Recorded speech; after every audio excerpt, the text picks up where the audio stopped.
Before I get into today's rant, I would like to give some information I was given to by my parents and other people who watch my videos.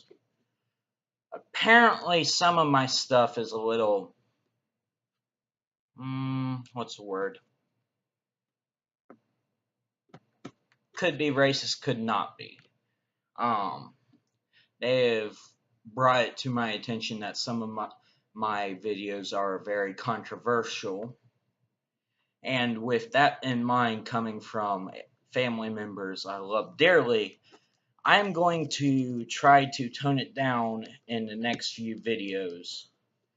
So today I'm just giving you the facts I've gathered on the Hearing Protection Act that's going through Congress right now.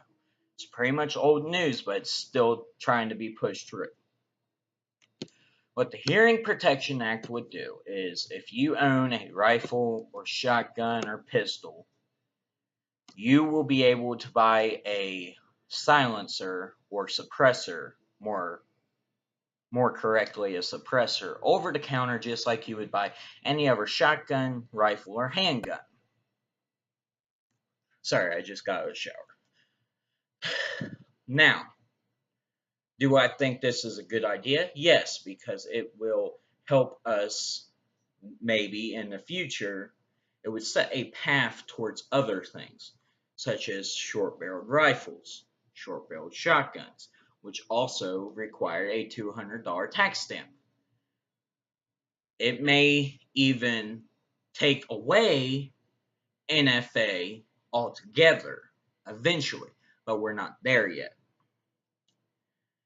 I do not see it going through right now until Barack Obama is out of office, because Barack Obama, as everybody knows, doesn't like guns, and hell, he lived in Chicago. He probably got shot at on a daily basis, but you didn't hear that from me. The fact of the matter is that it would be good. Don't get me wrong. I wouldn't have no damn problem with this passing. I would not shed a tear. But I'm going to play devil's advocate. What if we got this Hearing Protection Act through? And they said, oh, well, we gave you your Hearing Protection Act. Now, if you don't have a suppressor on your gun, it will constitute as a misdemeanor crime because you are, say, inflicting, just making a ruckus and people will get pissed off at you. And honestly, that's what suppressors are for. I may not have any suppressors, but I wouldn't shed one tear if I could shoot off my back porch at something and my neighbors not be screaming, okay? But at the same time, they could make up some law and be like, yeah, you got your suppressors. Now you can't have a rifle without a suppressor, which wouldn't be that big of a deal anyways, because it would just come standard like a muzzle brake. But it's the fact that the government has way too much control.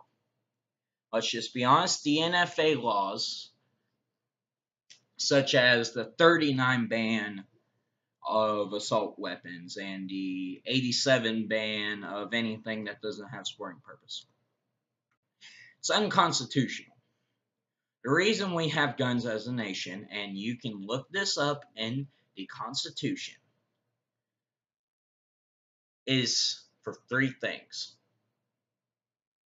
Home defense, to prevent government tyranny, which is going on right now, and because guns helped build the United States. If it wasn't for those guys with muskets and swords and whatever they had, we wouldn't have won our independence. That's what people stray away from.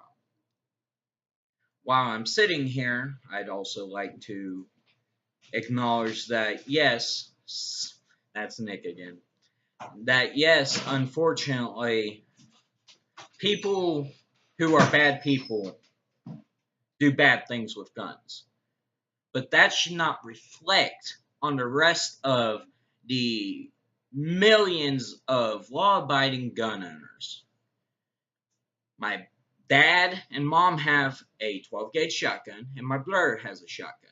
I know where they are, but I would rather them shoot them because I don't need to shoot nobody. I'll just kick them in the fucking nuts, and they go down like a fucking potato sack. I feel as though that, do you need a suppressor on your gun? No. But it's nice. It's nice to be able to shoot off your front porch at a target with your fucking shotgun and nobody say a damn word to you because it brings it down to hearing safe level. And if it's hearing safe level, generally you're probably not going to hear it next door unless you're in a residential neighborhood. The problem with the ATF tax, that $200 that goes straight to the ATF, is that it's more of an inconvenience than anything. Back in '39, in the Great Depression, it was some $5,000 to get a suppressor. People couldn't afford that. You used to be able to buy a suppressor, a fully automatic Tommy gun, or whatever you wanted before the '39 ban out of a Lowe's catalog, and they'd have it shipped straight to your door. Now, given there needs to be some restrictions on how you can get a gun, such as if you have a mental history like I do, you probably shouldn't have a gun. I do not have a gun. I have a BB gun. I'm working on getting a fully automatic airsoft gun.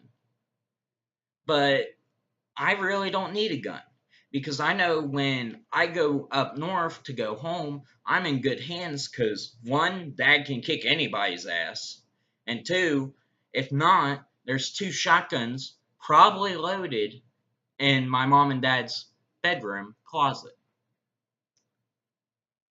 The fact of the matter is that if we can cut the number of guns sold to mentally ill people and criminals, we can cut that by even 25%, then crime would plummet.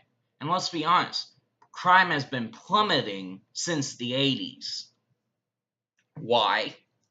Because after 2004, the Clinton assault rifle ban came out. And to be honest, that assault weapon ban wasn't even the weapon. Muzzle brake. Couldn't have that. You could not have a adjustable buttstock. You could not have a clip of over 10 rounds. You're not banning the gun, you're banning the features because it makes it look scary. The fact of the matter is that an FFL dealer or any gun dealer should be able to refuse a sale for any reason they see fit. Again, I've said this in a past video. I don't know if that's in place or not, but it needs to be. Because if you see a guy, and I'm not stereotyping, he has a teardrop on under his eye, and he's all tattooed up with swastikas, or he has crips across his neck, you probably shouldn't sell a gang member a gun. Okay? Doesn't matter if they have a criminal history or not. The people who have a criminal history are the ones who were stupid enough to get caught. If you got caught, good. You shouldn't ever, if you have a felony, you shouldn't own a gun ever again. But let's just be honest. Law enforcement is stretched thin. They cannot catch every criminal that holds up a drugstore. It's just not possible. They catch most, but some of them get away. And it's the smart ones that get away. What they need to do is give more guns to law-abiding citizens, so when these assholes try to do their crimes, they get shot in the face. We're having more foot traffic in the kitchen, so this is your friendly neighborhood pyro signing off. Have a good night.